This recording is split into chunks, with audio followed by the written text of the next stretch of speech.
Last Days, ou Últimos Dias, do diretor norte-americano Gus Van Sant, é uma ficção que retrata os últimos dias de vida de um músico de rock, inspirado no suicídio de Kurt Cobain, vocalista e guitarrista da banda Nirvana. Ele é o que dizem ser o terceiro filme da trilogia da morte do cineasta.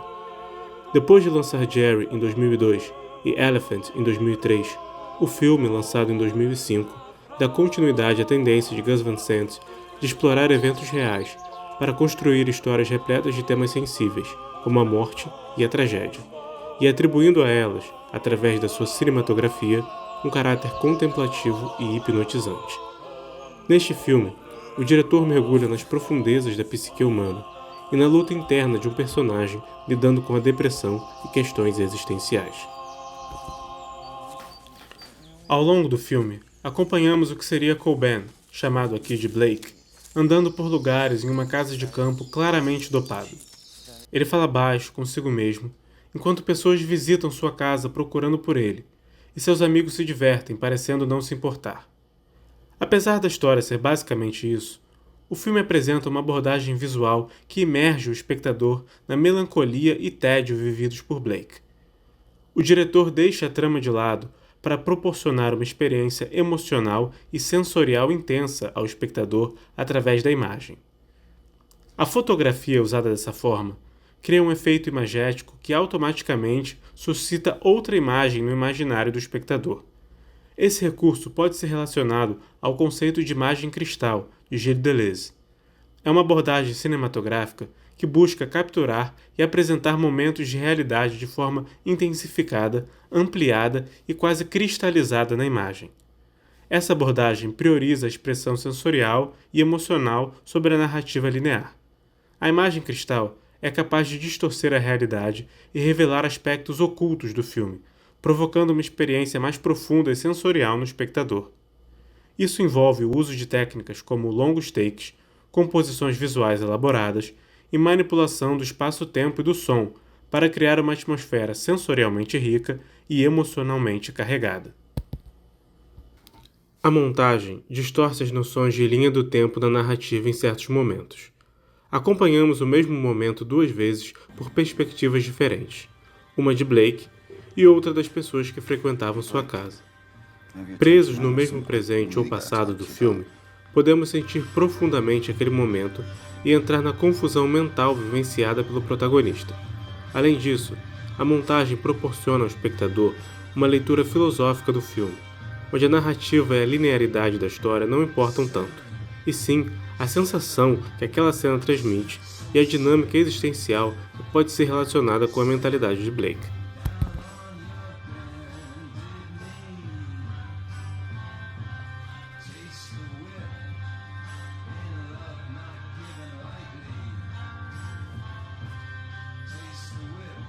A utilização de longos planos é também um dos recursos visuais que Van Sant usa para contribuir com esse efeito e construir cenas puramente contemplativas e agoniantes.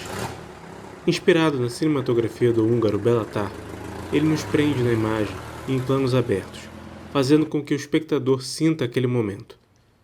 Tarr utiliza muito esse recurso em seus filmes, como em Satan Tango, e Van Sant parece de alguma maneira homenagear esse estilo estético. Esse estilo de filmagem contribui para um caráter transcendental da imagem, que, durante muito tempo de tela, pode assumir novos sentidos, significados e sentimentos. Há diversos momentos em que a imagem transcende o filme. A cena em que vemos Blake compondo e arranhando os instrumentos é um dos momentos mais impactantes nesse sentido.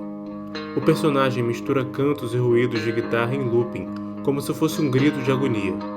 É um take de quase 6 minutos, que começa na janela e gradativamente vai revelando a casa, e então a natureza ao seu redor.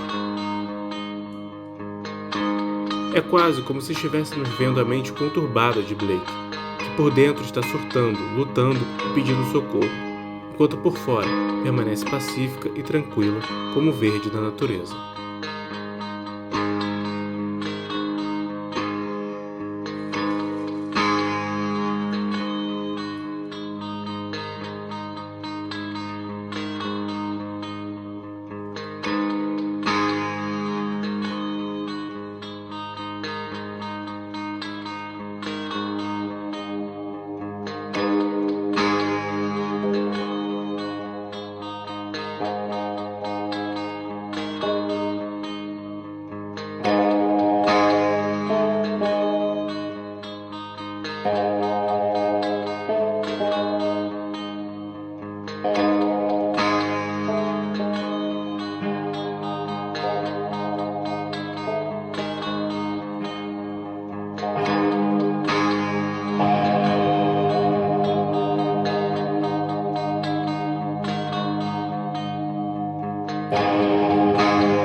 Há uma cena em que vemos Blake andando devagar sozinho por uma rua escura. Ali, nos vemos preso ao personagem em sua existência deprimente e solitária. Logo depois de uma cena de quase 7 minutos em que ele toca e canta uma música melancólica e arranca uma corda do violão.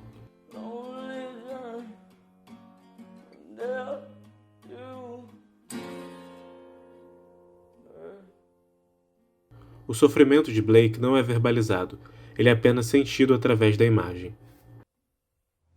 Por ser baseado no suicídio de Kurt Cobain, o filme acaba com a morte do personagem Blake. Porém, diferente de como é esperado, não mostra como acontece a morte em si.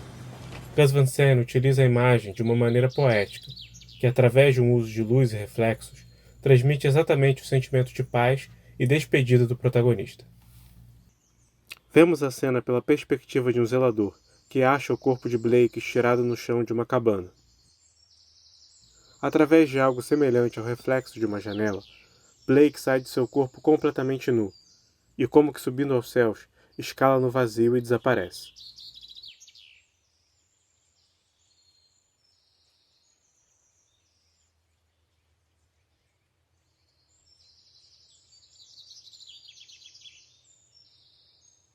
Há diversas maneiras possíveis de interpretar e sentir essa cena.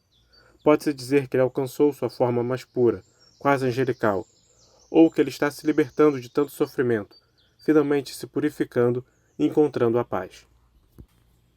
É importante ressaltar a presença do verde e da natureza na composição desse plano. Junto com o som do canto de pássaros, a cena reforça o sentimento de paz e plenitude, de modo que coloca a morte como parte puramente natural da vida. Há de se destacar o trabalho de Michael Pitts como protagonista.